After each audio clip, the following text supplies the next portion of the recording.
Now that you have viewed the first online lecture that focused upon the newest of things in society, history, and technology of the 1950s, you are now ready to jump into the new sound of the rhythm and blues.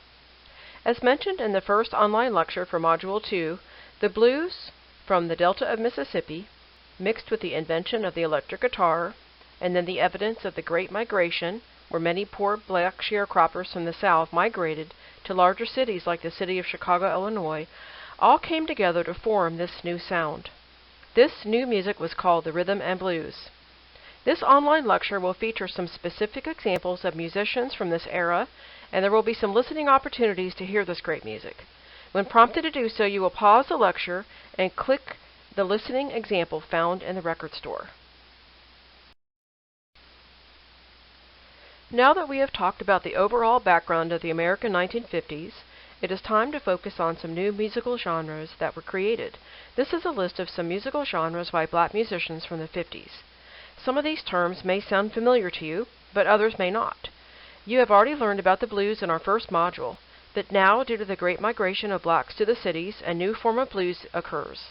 This music uses electric guitar, bass, and drums. In cities like Chicago, Illinois, there was a great amount of this new sound.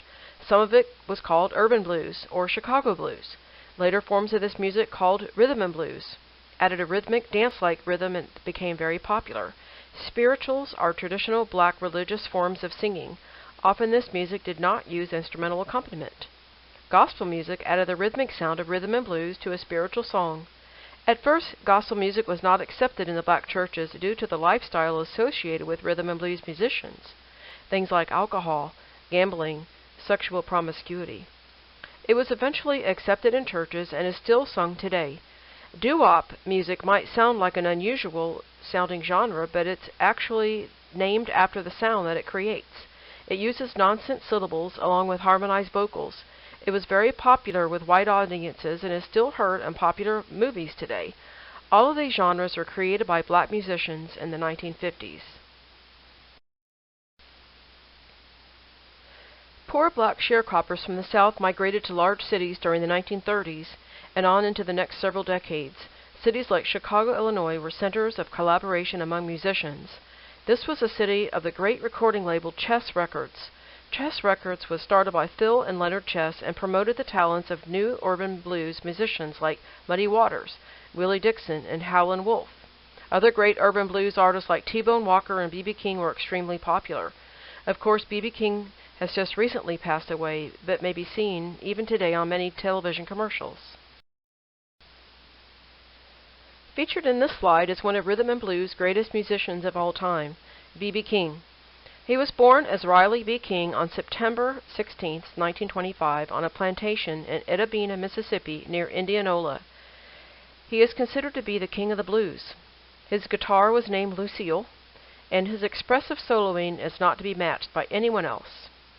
Over the years, the Grammy Award winner has had many hits. Some of those are 3 O'Clock Blues, You Don't Know Me, Please Love Me, You Upset Me Baby, Sweet 16 Part 1, Don't Answer the Door Part 1, and BB's most popular crossover hit in 1970 was The Thrill Is Gone, went to number 15 pop hit. B.B. King passed away in his sleep on May 14, 2015. Pause the online lecture and go to the record store to listen to B.B. King's first number 1 hit, 3 O'Clock Blues. Did you notice the famous string bending during the recording of B.B. King's 3 O'Clock Blues?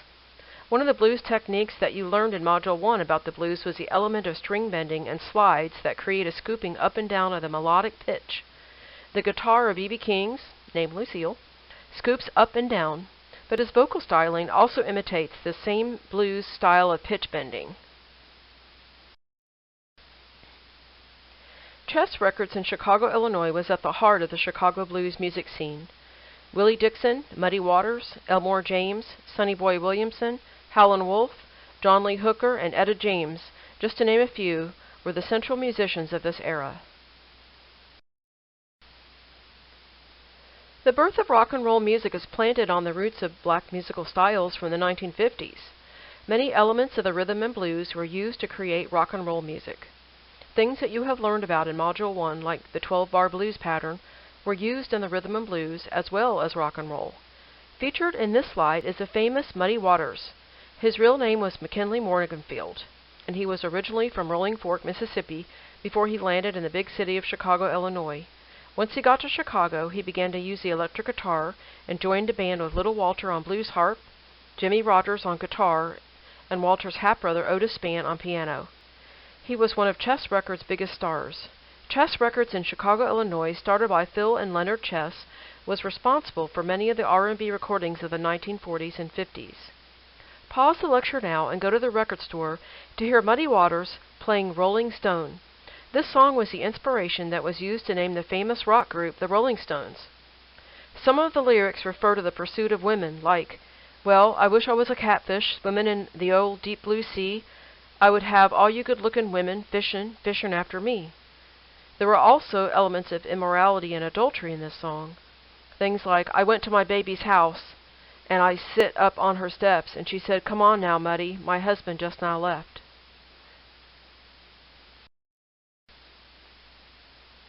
Rhythm and blues greats Elmore James and Sonny Boy Williamson are featured here. Elmore James plays a rhythm and blues song, "Dust My Broom." The lyrics start out by saying, "I'm going to get up in the morning, I believe I'll dust my broom." The song talks about cleaning house of all bad relationships and getting a fresh start on things. This is certainly a classic thought that we still can relate to today. Sonny Boy Williamson is featured in his song, "Your Funeral and My Trial." In this case, the woman he has been with has been unfaithful to him, and he tells her that if she doesn't straighten up and cut out the off-the-wall jive, it's going to be her funeral and his trial. Pause the lecture now and go to the record store to hear these famous Chicago blues players.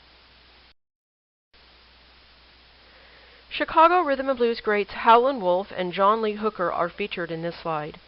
Howlin' Wolf's real name was Chester Arthur Burnett, but the wolf-like growls and howls that were part of his act earned him the name Howlin' Wolf. Featured here is his famous song, "Little Red Rooster," written by Willie Dixon.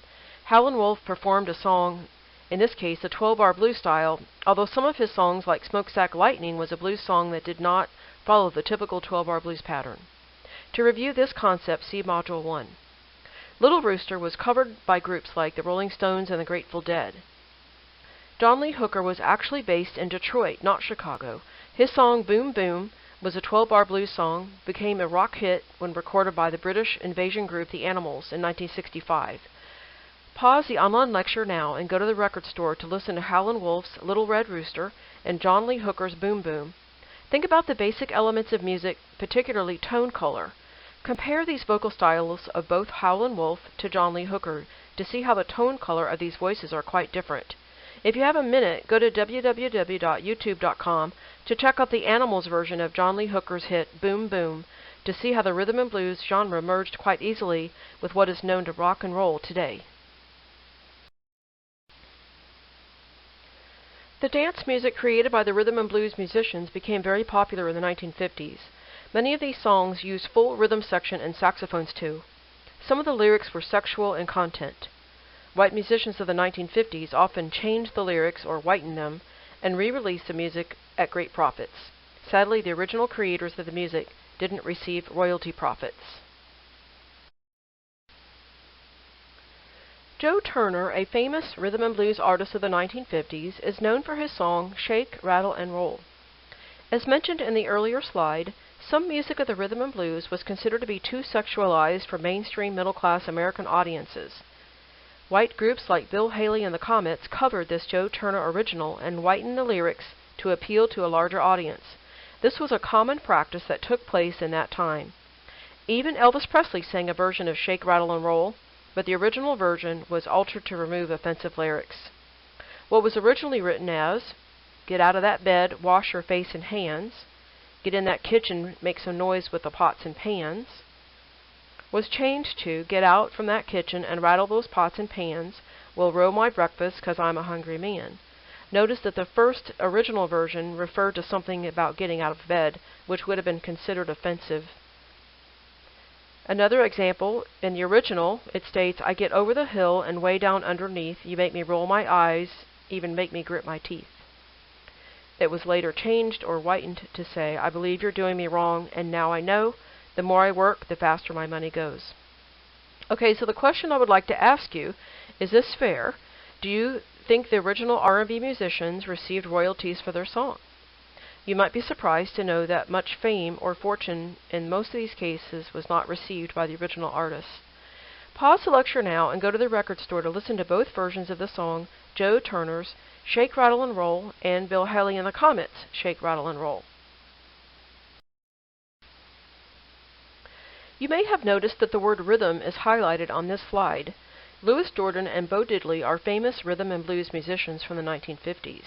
Louis Jordan and his Timpani Five were known for their shuffle boogie, or jump and jive, and his group was known as a jump band. Bo Diddley was known for his rhythmic style. This famous rhythm has been used by many musicians since. This is what made Bo Diddley famous. Just to remind you that in Module 1 you learned about the basic elements of music, and rhythm was one of those elements.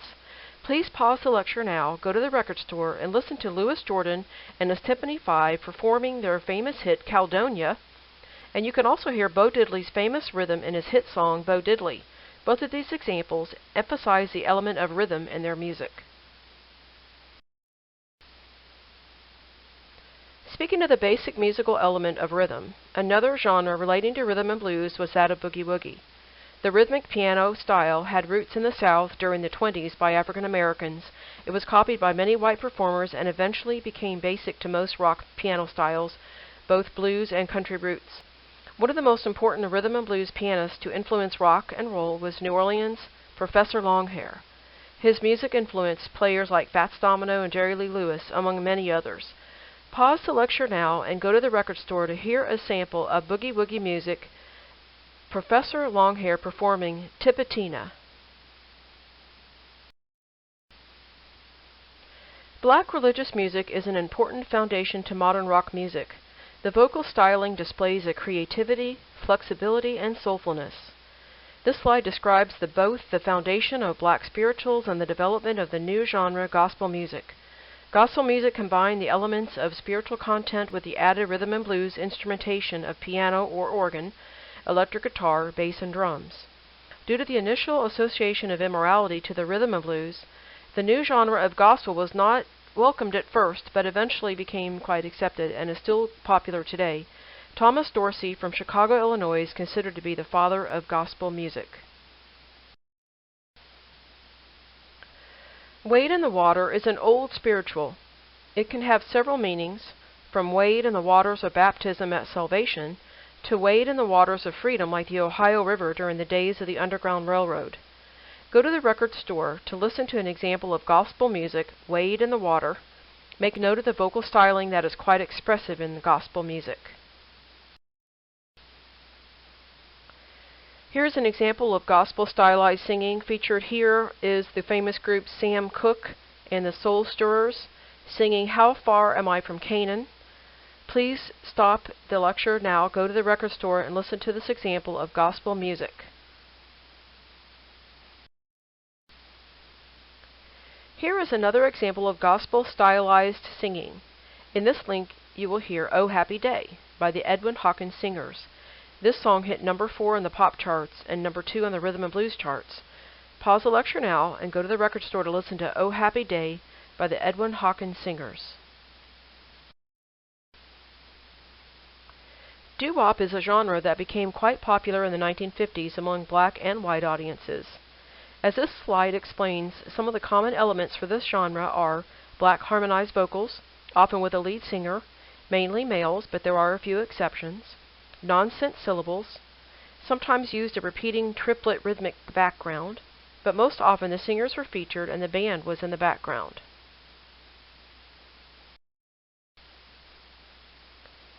As listed above, here are several doo-wop groups that were quite famous in the 1950s. Do you recognize any of these names? The Drifters, The Platters, The Flamingos, The Ink Spots, Frankie, Lymon and the Teenagers? Doo-wop is considered to be some of the most romantic music. It is vocally based and generally a moderate to slow tempo and perfect for slow dancing. The Platters and the Drifters are household names today. These groups performed many big hits of the doo-wop era. Pause the lecture now to listen to samples from these two groups. The Drifters perform There Goes My Baby, and the Platters performed The Great Pretender. Do you hear some of the nonsense syllables? Are you noticing the vocal styles of harmonies? Remember that the word harmony was presented in Module 1 in the basic elements. It is a word that refers to several notes being performed at the same time. In the case of doo-wop, there are several vocal parts that are being sung together to create harmony. Featured in this slide is the group Frankie, Lymon and the Teenagers singing Why Do Fools Fall in Love? Frankie Lymon was 13 years old when he appeared on the television for the first time. Pause the lecture now to go to the record store to hear Frankie Lymon and the Teenagers singing Why Do Fools Fall in Love? And think about the racial barriers that might have existed at this time that would have proved an appearance like this on television to be difficult at this time. Here is the doo-wop group, the Orioles. Please pause the lecture to listen to the Orioles singing Crying in the Chapel. Do you notice the addition of some new instruments like the bells? Can you hear the harmonized vocals? Do you remember what you learned earlier about the R&B song by Joe Turner, Shake, Rattle, and Roll, and how there were two versions of the same song? Here's another example of an original black doo-wop recording of the Chords, Shaboom, compared to the whitened version by the Crew Cuts, Shaboom. Pause the online lecture and listen to both versions by going to the record store. After you listen to both recordings, think about these questions. What do you think about the two different versions of this song? It is an example of a black song being taken and whitened for more sales to white customers. Which version do you prefer? Did you note that the Chords version of Shaboom was accompanied by a rhythm section with saxophone, where the Crew Cuts version uses a full swing-style dance band? Consult the listening guide in your textbook for more details. Just to summarize, in Module 2 we studied the black genres of the 1950s and how they were important in establishing a foundation for rock and roll music. During this time, many new genres were developed in the 1950s. Those genres were urban blues, Chicago blues, rhythm and blues, boogie woogie, gospel, and doo-wop. Many black songs were whitened by white artists and re-released with great profit without compensation for the original artists. These were called cover records. That concludes Module 2, 1950s, Birth of Rhythm and Blues.